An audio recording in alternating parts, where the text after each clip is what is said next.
झालकी कुमालू झालकी गुगुती कुमालू रंग की गुगुती बल चैत बैसाख गुगुती गुगुर गुरांदी गुगुती। अब जब आप सभी हमारे साथ उत्तराखंड पहुंच ही चुके हैं तो आइए हम आपको उत्तराखंड की एक लोक कथा सुनाते हैं। काफल पाको मैं नीचा को पूर पुतई पूर पूर। ये चिड़िया कौन है और ये क्या कहना चाहती है? ये उत्तराखंड की एक प्रसिद्ध चिड़िया गुगुती है जिसकी कहानी हम अपने पूर्वजों से ही सुनते आ रहे हैं। उत्तराखंड की एक ऐसी चिड़िया आज भी अपनी गलती की माफी मांगती है जो उसने की ही नहीं। माफी? हाँ माफी। हमें ऐसे फैसले करने ही नहीं चाहिए जिससे हमें बाद में पछतावा हो, क्योंकि पछतावे से परिस्थिति नहीं बदलती। अरे ये तो वह बात हो गई, अब पछताए हो तो क्या जब चिड़िया चुग गई खेत। पुरानी कहानियाँ और मुहावरे हमें यही तो सिखाते हैं कि जो गलतियाँ पहले हो चुकी है उसे हम अपने जीवन में दोबारा ना दोहराए। अरे वो कहानी कहाँ है? ओहो, कहानी के बारे में तो मैं भूल ही गई। उत्तराखंड की एक गरीब औरत सरू अपनी बेटी हरूली के साथ खेतों में काम करके अपना जीवन यापन करते। चैत और बैसाख में पकने वाले काफल को बेचकर वे अपना गुजारा करते।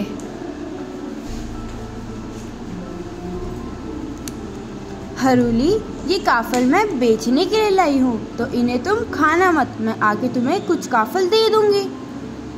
ठीक है माँ। ओहो, बहुत भूख लगी है, क्या करूँ? घर में कुछ खाने को भी नहीं है। देखने में तो काफल बहुत स्वादिष्ट लग रहे हैं पर खा नहीं सकती। माँ ने मना किया है। चलो माँ का इंतजार ही कर लेते हैं। दोपहर की धूप में काफल सूख गए।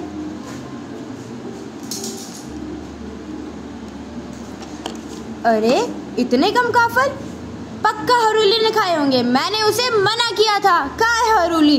हरूली हरूली हरूली, ये काफल तूने खाए हैं? ये काफल तूने खाए हैं? नहीं माँ, मैंने नहीं खाए। ये काफल तूने खाए हैं? झूठ मत बोल, मैंने मना किया था ना। माँ मैंने नहीं खाए, मैं झूठ नहीं बोल रही। ये काफल तूने खाए हैं, झूठ मत बोल। चांद की रोशनी से काफल दोबारा खिल गए। अरे ये काफल तो धूप से मुरझाए थे, मैंने अपनी बच्ची को बेवजह ही मारा और डांटा। हरूली माफ कर दे। हरूली हरूली उठ। हरूली हरूली हरूली, तुझे क्या हुआ? हरूली हरूली हरूली उठ। हरूली क्या हुआ तुझे? हरूली हरूली हरूली उठ।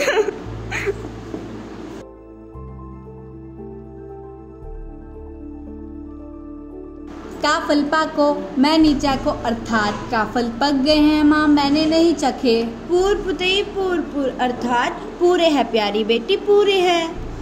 आज भी हरूली और उसकी माँ उत्तराखंड की वादियों में गुगुती चिड़िया के रूप में पाई जाती है। 2025 हरूली की माँ उसकी अध्यापिका से मिलने जाती। बच्चों की सीखने की असली ताकत डर में नहीं, प्यार में छुपी होती है। हाँ, कई बार गुस्से में आके हम डांट या मार देते हैं। यही तो सबसे बड़ी भूल है। गुस्सा बच्चे को चुप तो करा सकता है लेकिन उसका मन घायल हो जाता है। तो क्या हम डांट भी नहीं सकते? मार या कठोर शब्द ये बचपन को डर में बदल देते हैं। ये घाव सीखने की जगह आघात बन जाते हैं। तो हमें क्या करना चाहिए? बच्चों को समझाइए, संवाद कीजिए, उनका मनोबल बढ़ाइए। याद रखिए डर से नहीं, सम्मान और स्नेह से ही प्रगतिशील विचार जन्म लेते हैं। विकसित भारत का सच्चा आधार, बाल केंद्रित शिक्षा स्नेह अपार, जहां सम्मान से हर मन खिले, कोमल सपनों के परिंदे उड़े। धन्यवाद।